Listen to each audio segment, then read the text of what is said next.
দিন দিন অস্থিরতা বাড়ছে নিত্যপণ্যের বাজারে। মানিকগঞ্জ থেকে বাজার পরিস্থিতি জানাতে সরাসরি যুক্ত হচ্ছেন সহকর্মী আব্দুল আলিম। আলিম, আপনি নিশ্চয়ই আমাকে শুনতে পাচ্ছেন। আলিম, যেমনটি বলছিলাম, অস্থিরতা বেড়েই চলেছে নিত্যপণ্যের বাজারে।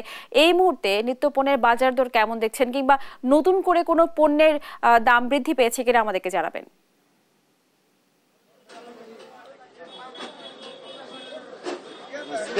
ধন্যবাদ। কিছুতেই স্বস্তি ফিরছে না এই নিত্য প্রয়োজনীয় বাজারে এবং এই সবজির বাজারে। তো কিছু কিছু পণ্যের দাম 1 টাকা 2 টাকা করে কমলেও আবার কিছু কিছু পণ্যের দাম কিন্তু অনেকটাই বেড়েছে, যা নিম্ন আয়ের এবং খেটে খাওয়া মানুষের জন্য একটি অনেকটাই অসাধ্য হয়ে পড়েছে।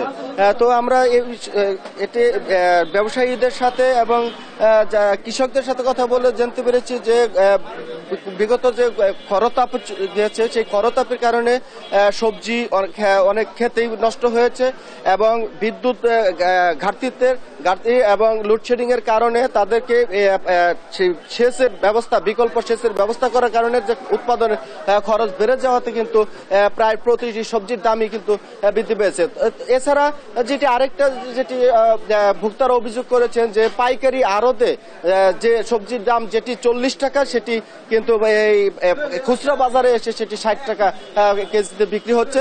তো আজকের বাজার দরে যে করলা 50 থেকে 60 টাকা, ধুন্দুল 50 থেকে 60 টাকা, পটলের দাম 60 টাকা, ভেন্ডি 40 টাকা, টমেটো 40 টাকা, গাজর 60 টাকা। এছাড়া কিন্তু আরেকটি বিষয় হচ্ছে যে কাঁচামরিচের অনেক ক্ষেতই ঝলসে গেছে, যে কারণে কাঁচামরিচের দামটা নিয়মিত বেড়ে চলছে। আজকে কিন্তু কাঁচামরিচ বিক্রি হচ্ছে 120 টাকা কেজিতে। আরেকটি অশনি সংকেত সেটা হচ্ছে যে সাধারণ খেটে খাওয়া মানুষ এবং নিম্ন আয়ের মানুষের জন্য যে ভরসা যে ডিম, যেটি দিয়ে আমিষের চাহিদা পূরণ করে, সেই ডিমের বাজারে কিন্তু অস্থিরতা চলে আসছে। আজকে সাদা ডিম বিক্রি হচ্ছে 45 টাকা হালি এবং লালটা 48 টাকা হালি। ডিম ব্যবসায়ীরা যেটি বলছেন যে ফার্মে মুরগির মরে যাওয়ার কারণে এবং ফিডের দাম, খাদ্যের দাম বৃদ্ধি পাওয়ার কারণে তাদের দামটা অনেকটা বৃদ্ধি পেয়েছে। তো আজকের পর থেকেও আরো প্রতি হালিতে প্রায় 2 থেকে 5 টাকা বাড়তে পারে বলে ব্যবসায়ী জানিয়েছে। তো আমি এখন কথা বলবো একজন ডিম ব্যবসায়ীর সাথে যে আচ্ছা, এই যে ডিমের দাম বাড়ার কারণ কি এবং আরো বাড়বে কিনা, কি কারণে ডিমের দাম বাড়ছে? ডিমের দাম বাড়ার কারণ হলো অনেক মুরগি হিট স্ট্রোকে মারা যাওয়ার কারণে ডিমের অনেক খাইছে এবং খাবারের দামও বেশি, এই কারণে বাচ্চা উড়িতে শ্বাস পাইছে না খামারিরা। তারপরে আরো এই যে যাবে আরো সামনে আরো ভয়াবহ আকার ধারণ করতে পারে, আরো 4-5 টাকা হারিতে পারতে পারে। ধন্যবাদ আপনাকে। স্নেহা, যেমনটি শুনছিলেন যে ডিম ব্যবসায়ীরা বলছেন যে আরো কয়েকদিন পরে ডিমের দাম আরো বাড়বে।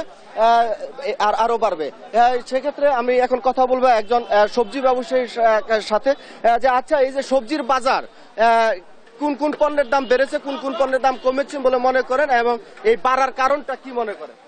প্রচন্ড গরমের কারণে সবজি নষ্ট হয়ে গেছিল, কিন্তু আল্লাহ রহমতে বৃষ্টি হওয়ার পরে সবজির দাম একটু স্থিতিশীল আছে আর কি, একটু কমছে আর কি আগের থেকে। আচ্ছা, পাইকারি আড়তে যে দামটা 40 টাকা, সেটা আসলে খুচরা বাজারের দাম বৃদ্ধি হওয়ার কারণ কি? এর পিছনে কোনো কারণ আছে কিনা? না, খুচরা বাজারে বৃদ্ধি হওয়ার কারণ নাই। আমরা কেজিতে 10 টাকা 5 টাকা লাভ করি, 40 কিনলে আমরা 50 টাকা বিক্রি করি। ধন্যবাদ আপনাকে। স্নেহা, যেমনটি শুনছিলেন যে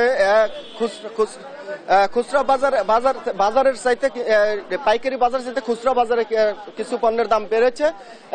আর এছাড়া আরেকটি যেটি কথা হচ্ছে সেটি হচ্ছে যে নদ নদী পানি এবং খাল বিলের পানি শুকিয়ে যাওয়ার কারণে কিন্তু এদিকে মাছের দাম কিন্তু অনেক চড়া, যা সাধারণ ক্রেতা এবং ভোক্তাদের একটু অস্বস্তি দায়ক হয়ে দাঁড়িয়েছে এবং কি মাছের দামটাও অনেকটা বেড়েছে এবং সেই সাথে ব্রয়লার মুরগির দামটাও বেড়েছে।